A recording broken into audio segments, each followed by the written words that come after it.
वाढत्या मोबाईल आणि त्यांच्या संदर्भात असणाऱ्या अनेक गोष्टींची इच्छा प्रत्येकाला असते, परंतु आपण घेतलेल्या मोबाईल हँडसेट हा ओरिजिनल कंपनीचा आहे का?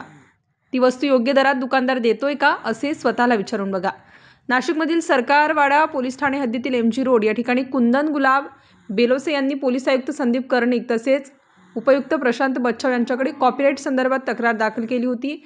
या तक्रारीची दखल घेत Ambika shop, Shiv shop, unique mobile, Venus mobile या 4 दुकानांवर ॲपल तसेच आयफोनच्या डुप्लिकेट एक्सेसरीज त्या प्रमाणात मिळून आल्या. त्यामुळे या 4ही दुकानांवर कॉपीराईट ॲक्टनुसार कारवाई करण्यात आली आहे. सदर प्रकरणाचा तपास सरकारवाडा पोलीस ठाणे करीत आहेत. या प्रकरणी गुंडाविरोधी पथकातील सहाय्यक पोलीस निरीक्षक ज्ञानेश्वर मोहिते यांनी अधिक माहिती दिली.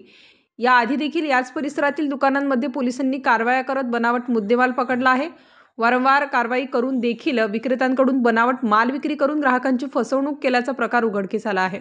अशा डुप्लिकेट मालापासून नागरिकांनी सावध राहावे असे आवाहन पोलीस आयुक्तालयाकडून करण्यात आले आहे.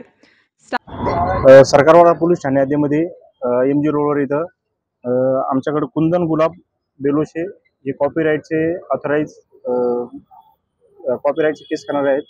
ते मान्य पोलीस उपायुक्त श्री प्रशांत बच्छाव सरांकडे येऊन त्यांनी केस करण्याबाबत कारवाई करण्याबाबत सांगितले असता आम्ही इथं आलो.